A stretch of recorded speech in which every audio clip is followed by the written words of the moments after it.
자, 오늘 말씀 창세기 31장 오늘 마무리합니다. 창세기 31장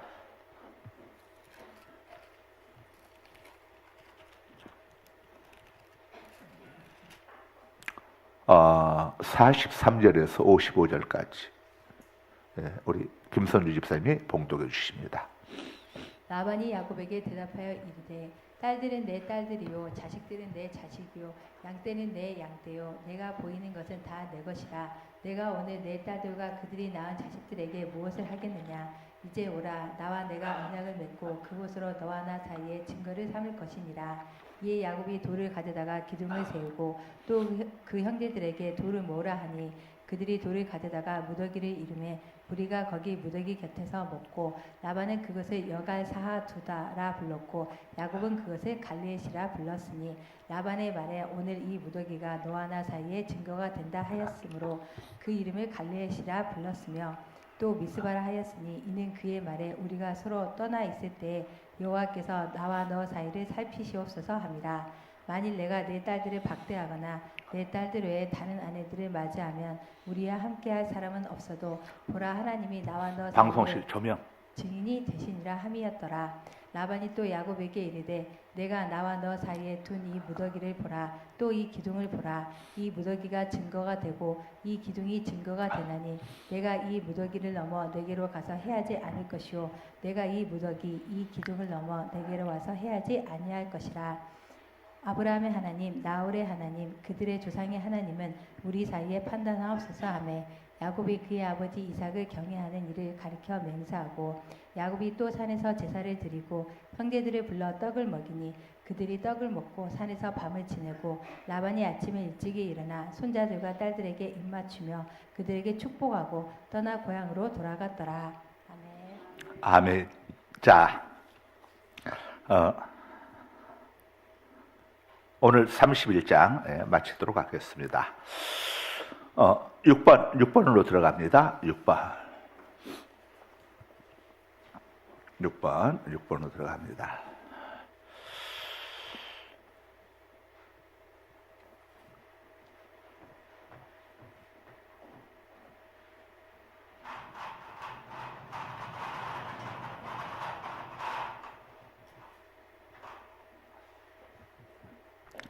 자, 6번 문제. 야곱이 가나안으로 돌아가야 할 이유를 말했을 때의 아내들의 반응은, 자, 야곱이 자기 두 아내에게 당신들의 아버지와 또 남자 형제들의 나를 보는 눈이 심상치가 않다. 그리고 내 꿈에 하나님이 나타나셔서 고향으로 돌아가라고 하셨다. 이제 돌아갈 때가 된 것 같다. 이렇게 이야기했을 때에 자, 두 아내들이 어떻게 반응을 했습니까? 14절에서 16절 31장 같이 읽습니다. 14절에서 16절 시작. 라헬과 레아가 그에게 대답하여 이르되 우리가 우리 아버지 집에서 무슨 분깃이나 유산이 있으리요. 아버지가 우리를 팔고 우리의 돈을 다 먹어버렸으니 아버지가 우리를 애국인처럼 여기는 것이 아닌가. 하나님이 우리 아버지에게서 취하여 가신 재물은 우리와 우리 자식의 것이니 이제 하나님이 당신에게 이르신 일을 다 준행하라. 자, 답 적습니다. 간단하게 요약해서 모두 전적으로 찬성했다. 두 아내 다. 첫 번째 아내 레아와 두 번째 아내 라헬 두 사람 모두 자매죠. 모두 전적으로 찬성했다.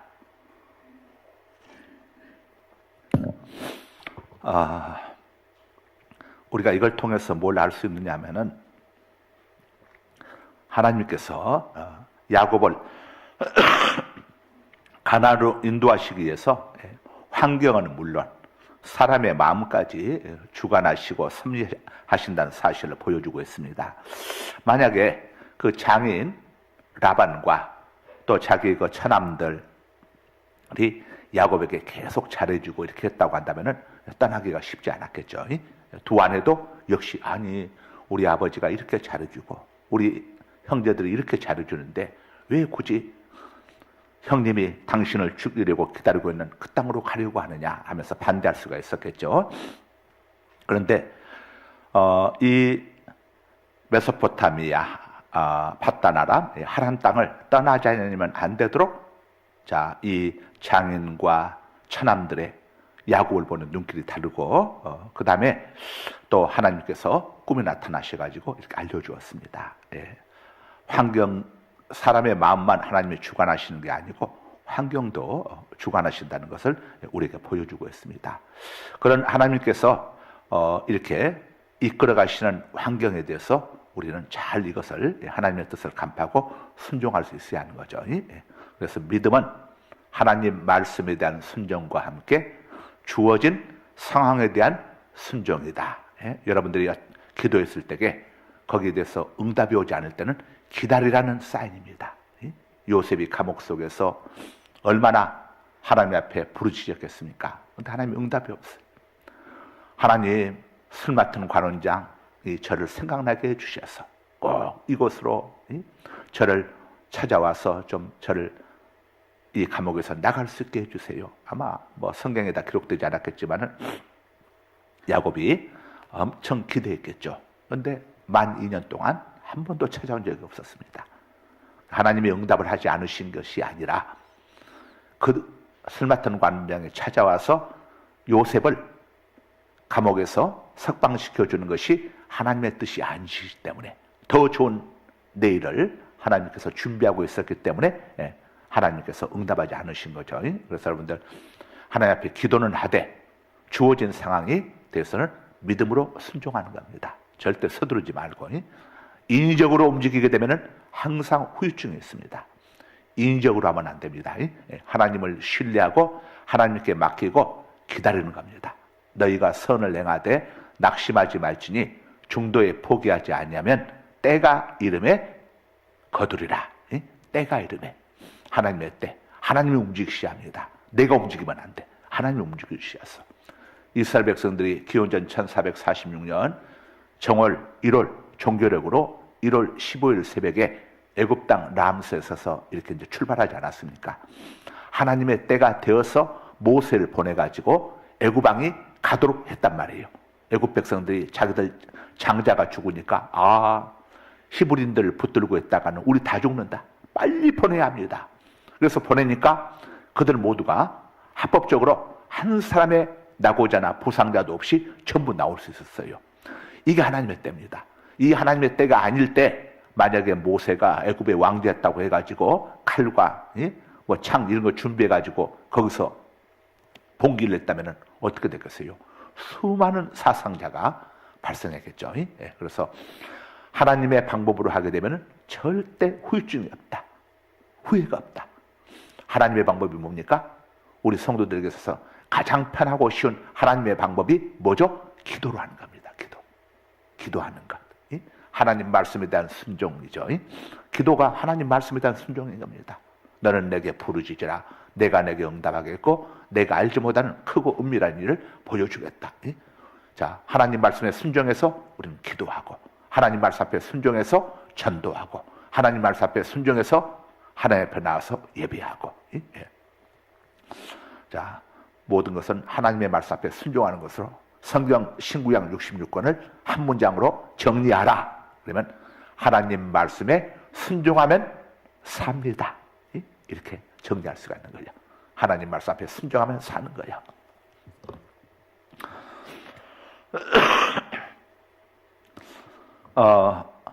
잠언 21장 1절 한번 읽어주세요. 김은선 유집사님, 잠언 21장 1절. 화면 띄워주세요. 잠언 21장 1절 없나요? 그냥 읽으세요.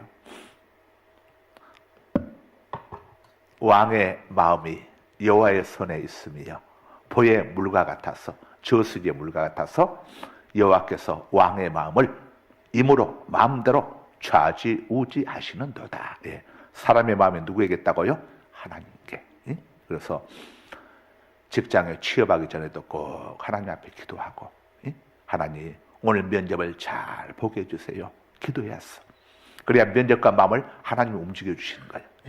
자, 이 선볼 때도 하나님 앞에 기도하고 하나님 오늘 만나는 배우자 하나님 원하는 배우자거든. 마음을 감동시켜 주시고 잘 되게 해주시고, 아니면은 우리 딸 우리 아들 안 되게 해주세요.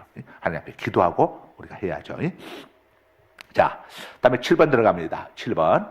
야곱이 가나안을 향하여 떠날 때 라반, 외삼촌이자 장인이죠. 라반은 어디에 있었는가? 19절 봅니다. 19절 시작. 그때 라반이 양털을 깎으러 갔으므로 라헬은 그의 아버지의 드라빔을 도둑질하고. 자, 답 적으세요. 양떼가 있는 들에 나가 있었다. 1번, 양떼가 있는 바다에가 있었다. 양떼가 바다에 있을 수는 없죠. 2번, 양떼가 있는 들에 나가 있었다. 3번, 소떼가 있는 밭에가 있었다. 4번, 닭들이 있는 양계장 앞에가 있었다. 그럼 여러분 답들, 양떼가 있는 들에 나가 있었다. 그렇게 2번으로 하면 되겠죠. 이제 다음은 창세기 20장까지 시험 봤으니까 창세기 21장에서 30장까지 또 앞으로 시험을 보게 될 겁니다. 양떼가 있는 들에 나가 있었다. 보고 적으세요. 야곱이 가나안을 향하여 떠날 때 라반은 어디에 있었는가? 양떼가 있는 들에 나가 있었다. 이게 중요하느냐면은 오늘날은 자동차가 있고 또 하기 때문에 금방 거리가 있어도 금방 달려올 수 있어요. 그러나 이 고대 사회에서는 그런 이동하는 수단이 많지가 않았습니다. 흔치 않았어요. 그래서 멀리 한번 나가게 되면은 집으로 돌아오려면은 이게 하루에 돌아오지 못한 경우가 많이 있습니다. 그래서 야곱이 외삼촌이자 장인 라반이 자기를 쫓아오지 못하도록 와가지고 내 아내를 내 딸들 왜 데려갔느냐, 내 손자들 데려갔느냐, 내 양떼들 염소떼들 왜 도둑질에 갔느냐 하고 시비 걸게 되면은 이게 복잡하잖아요. 일단 시비가 들어가게 되면 보통 복잡한 게 아니에요. 그래서 불필요한, 야곱이 도둑질한 건 아닙니다. 자기 재산이지만은 외삼촌이자 장인이 또 시비 걸게 되면은 이게 문제가 될 수도 있어. 그러니까 없을 때 다툼 없이 가기 위해서 이때를 바로 이런 날에 떠난 것이죠. 또 고대 근동에서 이 양털 깎는 일은 굉장히 여러 날 걸리는 큰 행사였습니다. 큰 행사. 이때는 친구들이나 이웃들을 초청을 해가지고 큰 잔치를 베풀면서 축제 분위기를 가졌습니다. 왜냐하면 이 양털들을 모아가지고 옷을 만들었기 때문에, 양털로 된 여러 가지 것들을 만들었기 때문에 양털이 굉장히 값이 나갔습니다. 값이 나갔어요. 그래서 양털 깎을 때가 되면 장사꾼들도 이제 몰려들면서 양털들 가져가야 하니까, 그러니 그날 돈이 1년 동안 이 양털 잘 키운 그 양털 깎는 날 돈이 엄청 들어온단 말이에요. 그러니까 주인 입장에서는 큰 잔치를 베푸는 겁니다. 우리 옛날, 지금도 그렇지만은 지금은 그런지 모르겠는데 제가 안 가봐서, 예전에는 논에서 또 수확 거두고 탈구하고 이럴 때게 거기 음식들을 가져가지고 먹으면서 막걸리니 뭐니 음식들 고기들 해가지고 또 먹으면서 잔치를 베풀고 이렇게 했었죠. 이것처럼 이 이스라엘에서는 양털 깎는 날이 큰 잔치를 하는 날이죠. 그래서 이 다윗도 이 양털 깎는 그때게 그 당시 누굽니까? 그 아비가일의 남편이었던 나발에게 소년들을 보내가지고 이 좋은 날 우리에게도 좀 먹을 것을 좀 나눠다오 하고 요청을 했다가 나발로부터 아주 악담을 듣고 다윗이 노발대발해가지고 나발을 죽이려고 가던 길에 나발의 아내 아비가일이 와서 지혜롭게 이야기하죠. 장군님은 앞으로 왕이 되실 분인데 이 어리석고 무지한 제 남편 나발 죽여가지고 나중에 이것이 오히려 장군님에게 누가 될 수 있으니 제발 좀 고정하옵소서. 다시 거기서 정신을 번쩍 차리고 나중에 하나님이 나발을 쳤을 때에 아비가일을 자기 또 아내로 이렇게 삼게 되죠. 바로 이 양털 깎는 날 일어났던 사건이죠. 자, 창세기 25장 2절에서 4절 한번 읽어주세요. 화면 보고 읽어도 됩니다. 예. 무란과 욕산과 무단과 미디안과 이스박과 수아를 낳고 욕산은 스바와 드단을 낳았으며 드단의 자손은 아수르 족속과 루드시 족속과 르우미 족속이며 미디안의 아들은 에바와 에벨과 한옥과 아비다와 엘다아인. 잠깐. 창세기가 아니고 사무엘상 25장 2절에서 4절. 자, 사무엘상으로 고치세요. 창세기 아니고 사무엘상. 내가 이거 잘못 적었네. 창세기 하다 보니까 이게 전부 창으로만 적었구만. 사무엘상.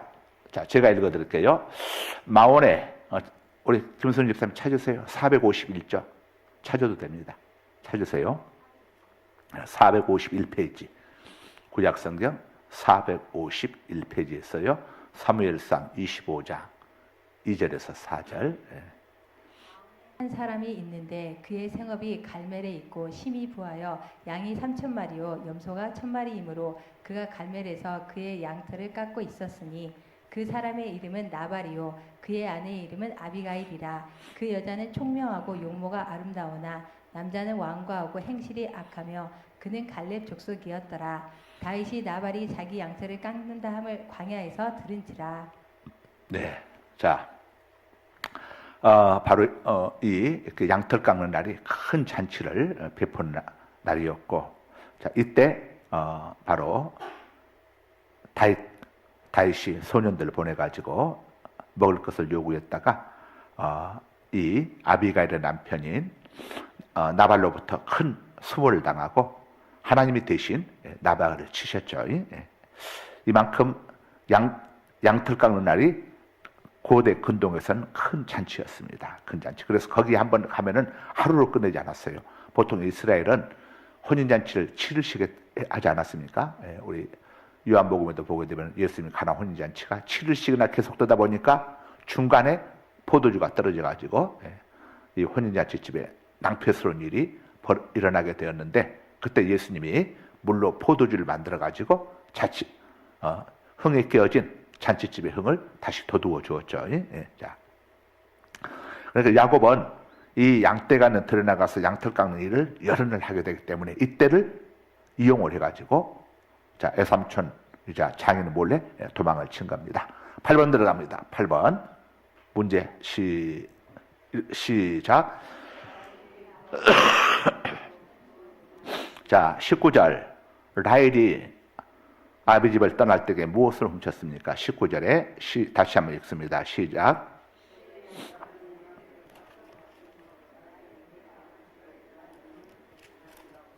네, 뭘 훔쳤어요? 예, 드라빔을 훔쳤습니다. 드라빔 적으세요. 라헬이 그 아비 집에서 훔친 것은 무엇인가? 뭐 금, 은, 뭐 돈, 소, 드라빔. 나오면 답은 드라빔 하면 되겠죠. 자, 드라빔.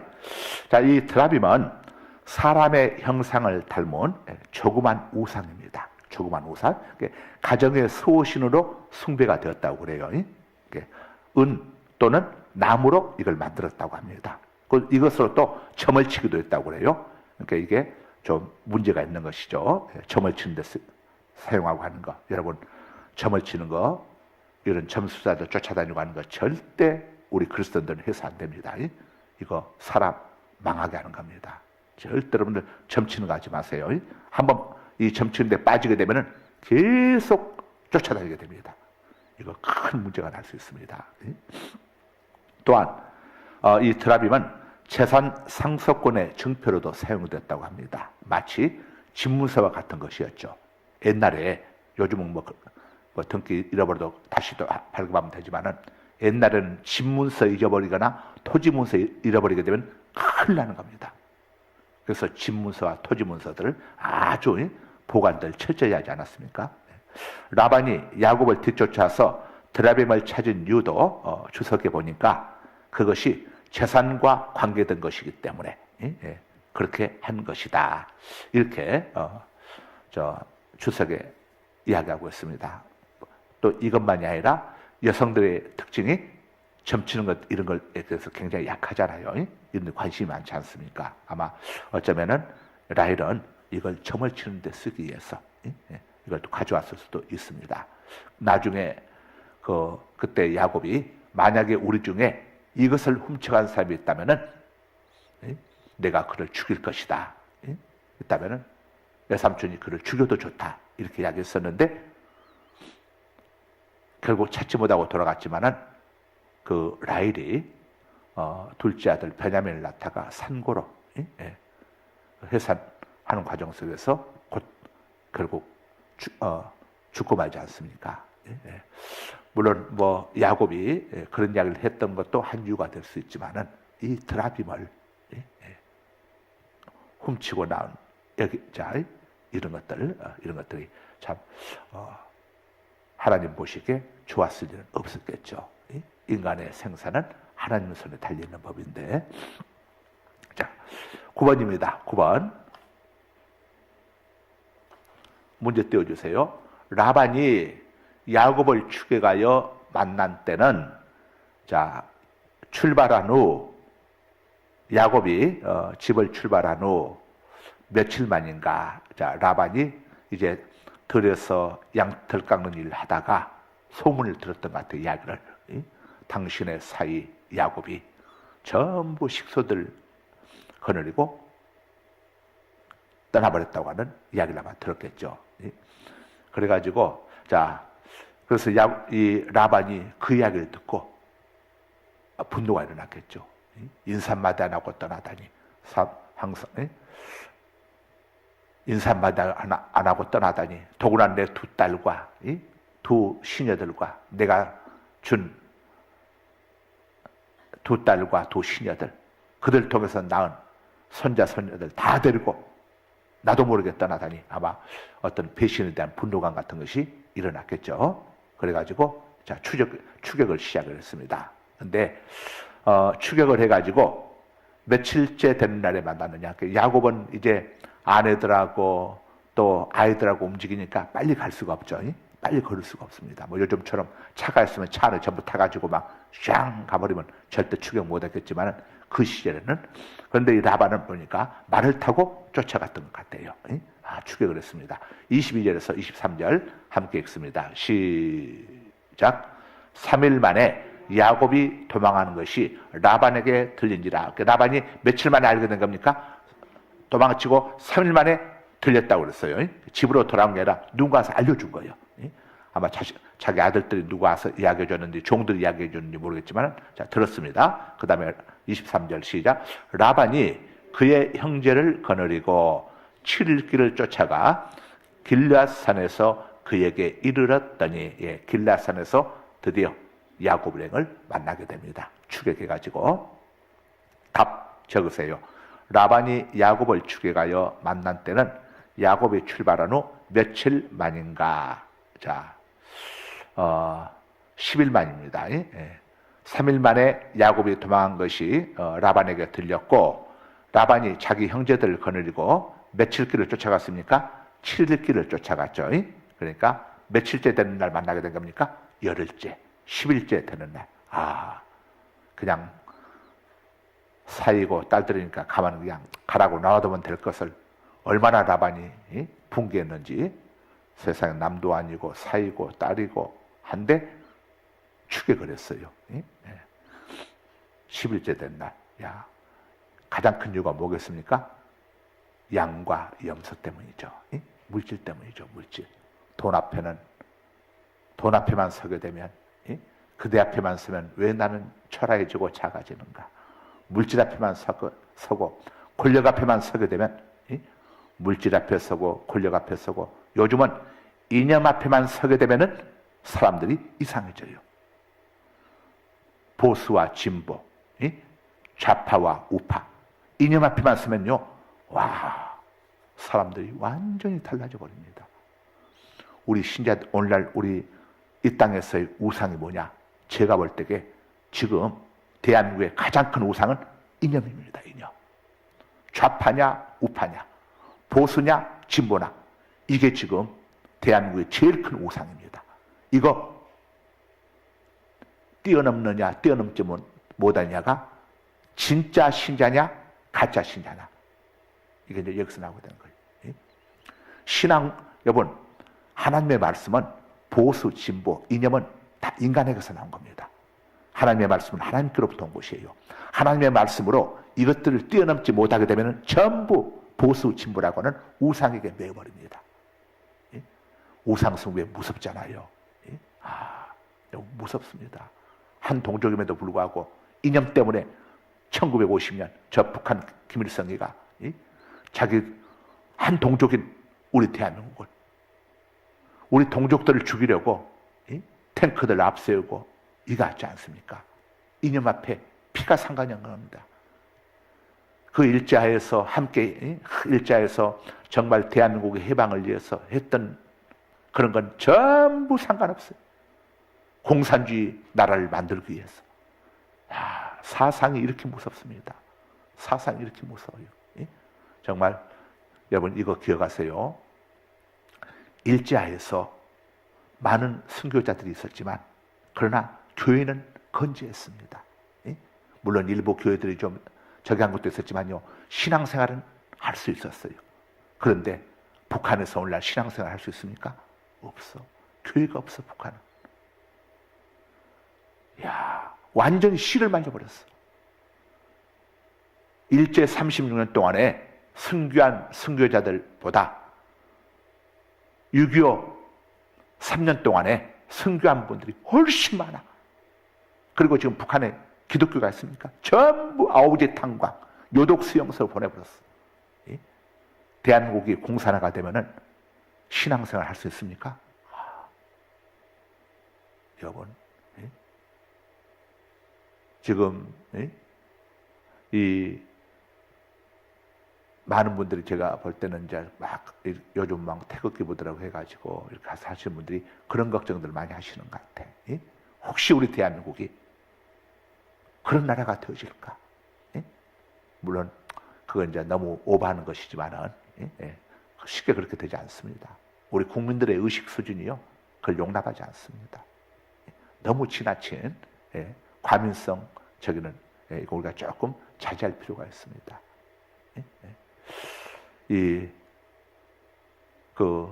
중요한 것은 이 이념이 신앙에 서면 안 됩니다. 큰일 납니다. 우리는 말씀 앞에 전부 잠잠한 거예요. 성전에 여호와가 계시니 너희는 잠잠할지어다. 하나님의 말씀 앞에서 딱 어떤 자기들 이념이 하더라도 하나님의 말씀 앞에서는 전부, 그래서 우리 성도들은 말씀 앞에서 전부 다 말씀에 우리는 점령당했어. 이념에 점령당하면 우상 숭배가 되어버린 거예요. 우리 이념에 점령당하면 안 돼. 우리는 무엇에 점령당해야 하느냐? 하나님 말씀에 점령당하고 성령님께 점령당했어. 이렇게 점령당했어. 자, 오늘날 여러분 진짜 지금 이 시대의 최고의 우상은 이념입니다. 이념. 보수진보. 우리 성도들은 정말 깨어서 정신 바짝, 이런데 여러분들 당하지 말고 하나님 말씀 앞에, 하나님 말씀 앞에 우리는 점령당해야 합니다. 그래서 어느 쪽이든 잘한 것은 잘하고 못한 것은 못하고, 이걸 우리가 분별을 잘 해야 합니다. 그렇지 않게 되면 정말 나라 큰일 나게 되는 거죠. 10일째 되는 날 만나게 됐죠. 야곱이 도망간 뒤 3일 후에 알았고 7일 동안 뒤쫓아왔습니다. 라반이 야곱을 따라본 장소는 밧단 아람에서 약 480km 떨어진 곳이었습니다. 480km 떨어진 곳이지만 여기서 부산까지가 얼마나 되는지 모르겠네. 이 장로님, 여기서 부산까지가 몇 킬로 정도 되죠? 600km? 500km? 500km? 그럼 거의 부산 정도 되겠네요. 되겠네요. 자, 이게 얼마나 먼 거리입니까? 그런데 라반의 마음에 맹렬한 분노가 있었기 때문에 쫓아온 겁니다. 물질이 라반의 우상이었던 거예요. 우상. 그런데 이 물질보다 더 무서운 게 이념이라는 것을 우리가 알아야죠. 알아야 합니다. 우리는 하나님 앞에 기도해야 합니다. 정말 남북한이 복음으로 통일돼야 하는데 대한민국 안에서도 이 난리니. 그리고 절대 여러분 성도 여러분들 항상 하나님 말씀에 여러분들 점령당하셔서 말씀으로 분별하시고 이렇게 해서 어느 것이 하나님 말씀으로 분별한다는 게 목사님 뭐예요? 아이고 어려워요. 좀 쉽게 이야기해 주세요. 쉽게 이야기해 드릴게요. 어떻게 하는 것이 하나님을 기쁘시게 하는 것인가? 여기에 포커스를 맞추면 됩니다. 어떻게 하는 것이 하나님을 기쁘시게 하는 것인가?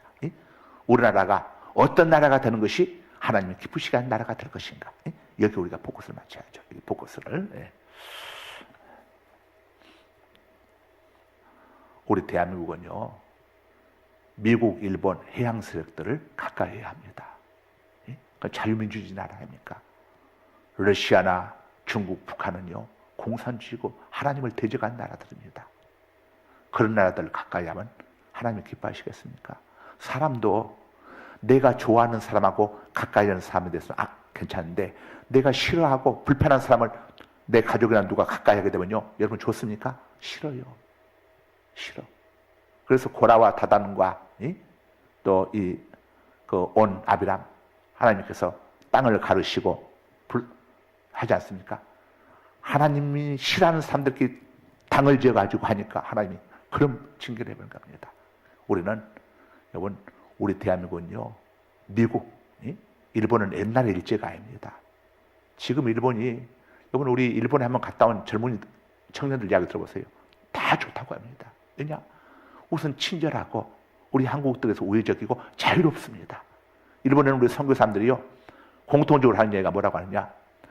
선교지 중에서 선교사들이 선교하기 가장 좋은 나라가 일본이라는 겁니다. 일본. 왜냐?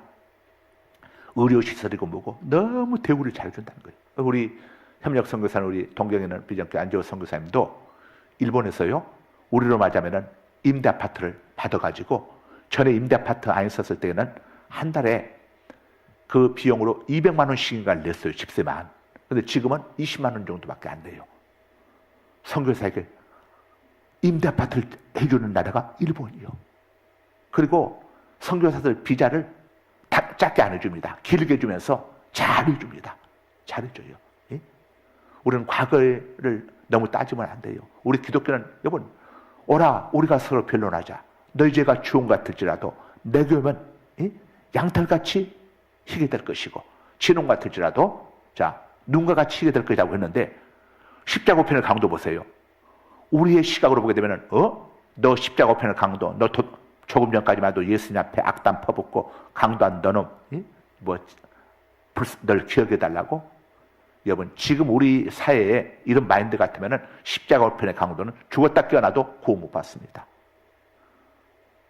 오라 우리가 서로 변론하자. 말이 안 되는 거예요. 말이. 기독교는요 그런 과거에 매이는 종교가 아닙니다. 우리 기독교는요 현재와 미래를 바라보는 아무리 약한 자라도 십자가 우편의 강도처럼 용서하면 우리 주님은 내가 내게 진실로 이르노니 내가 나와 오늘 나고래 이르리라. 그래서 기독교는 희망의 종교가 되는 거죠. 아무리 흉측한 죄인도 예수 앞에 나오면 모든 죄 사함 받고 주의 품에 안겨 편히 쉬어. 이게 기독교 이게 희망의 종교예요. 지금 우리는 지금과 미래를 향해서 나가는 게 이게 기독교 이게.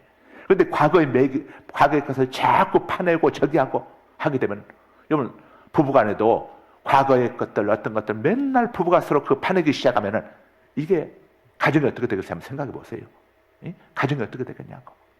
부모 자식 간에 부부 간에 또 시부모와 며느리 간에 또 뭐 신우와 옳기 간에 과거에 써오냈던 것들 전부 파헤치면서 하게 되면 어떻게 되겠어요? 어떻게 되겠어요?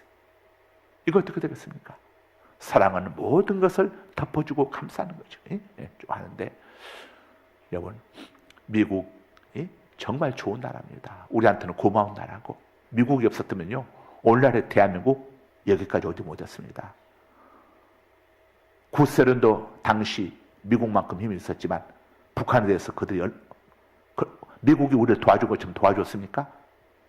전혀 안 했어. 전혀 그런 게 없었어. 우리는 미국, 일본 이런 자유민주주의 여러분 친구 잘 살게 한다고 하지 않습니까? 우리가 미국이나 일본 이런 나라들 가까이 합니다. 가까이서. 그 나라는 신앙의 자유가 있고 하나님을 두려워하는 자, 두려워하고 또 하나님의 사람들을 잘 도와주려고 하고 이게 있지 않습니까? 이게. 그런데 중국 지금 선교사들 남아있습니까? 한 명도 없습니다. 전부 쫓겨났어요. 전부 쫓겨났어. 한 명도 없어. 남아있다면 선교활동 전혀 못합니다. 그냥 다른 걸로 하면서 이렇게 그냥 때를 기다리면서 있을 뿐이 전혀 못합니다. 러시아 멀쩡한 우크라이나 지금 침공해가지고 지금 난리 아닙니까? 난리. 자, 이런 걸 보면서 우리가 어느 나라가 우리 대한민국이 가까이 할 것인가? 여러분. 그리고 중국, 북한 가까이 해가지고 우리가 얻어진 게 뭐가 있습니까? 결국은 전부 다 도와준 돈 가지고 가서 핵무기 만들고 그것 가지고 지들 아주 당원들 김정은이 좋은 차나 사다가 쓰고 인민들은 그냥 여전히 궁핍당하고 이러지 않습니까? 하나님을 두려움이 전혀 없어요. 이런 나라라 이게 사람 사는 나라입니까? 여러분 북한 같은 나라에 가서 여러분 사람은 살 수 있겠습니까? 앞으로 북한 나라에 가서 최고 대우 줄 테니까 살아보도 살 수 있겠어요? 우리 기독교인들에게는 신앙이 하나님의 전에 문지기로 있는 것이 악인의 궁궐에 거하는 것보다 낫사오니 고라자손들의 시처럼 우리 성도들에게는 우리 기독 그리스도인들에게는 신앙의 자유가 없는 나라에서는 살 수가 없어요. 오죽했으면 청교도들이 그 좋았던 영국 땅을 떠나서 미국으로 갔겠습니까? 신앙의 자유가 이렇게 귀한 겁니다. 그래서 우리는 볼 때에 어느 나라가 신앙의 자유가 있는가? 신앙의 자유가 있고 하나님을 두려워하는 그런 나라를 우리는 가까이 하는 거예요. 사랑해야 하는 거예요. 그래야 우리가 복을 받는 겁니다. 자, 다음에 마지막으로 10번입니다. 어이구 벌써 시간 많이 갔네. 10번. 내가 이거 마치고 한 가지 할 이야기가 있는데 10번. 하나님께서 라반에게 현몽하여 꿈에 나타나서 무엇이라고 말씀하셨는가? 24절 읽습니다. 시작.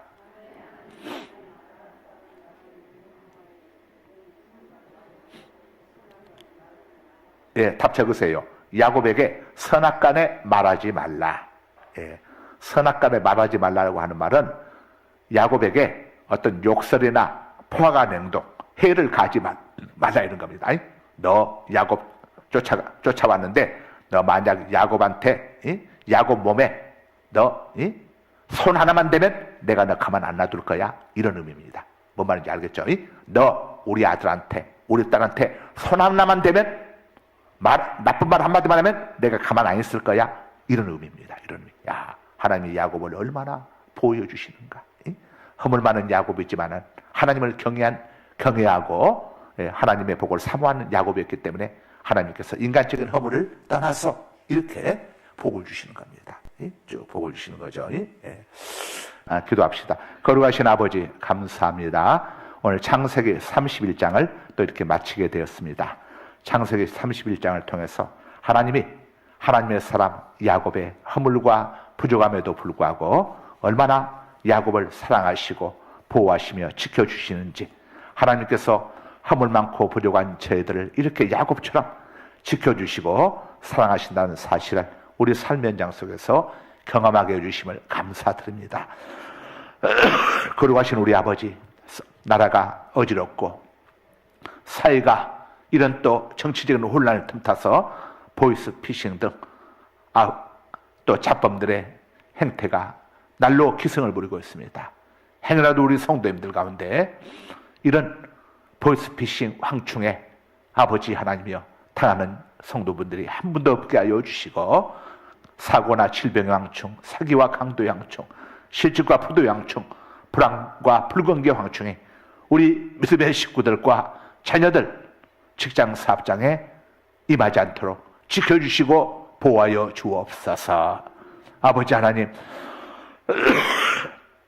또 우리 성도님들에게 지혜 주셔서 이 악랄한 보이스피싱에 행여라도 낚이거나 아버지 하나님 매는 자들 얻게 하여 주시고, 또 이 혼란스러운 사회 속에서 우리가 하나님 말씀에 점령당할지언정 이념이나 다른 것들에게 점령당하지 않게 하여 주옵소서. 아버지, 저희들 오직 어떻게 하는 것이 하나님 마음을 시원하게 드리고 우리 하나님을 기쁘시게 하는 것인지 여기에 저희들 포커스를 맞추게 하여 주옵소서. 예수님 이름으로 기도드립니다. 아멘.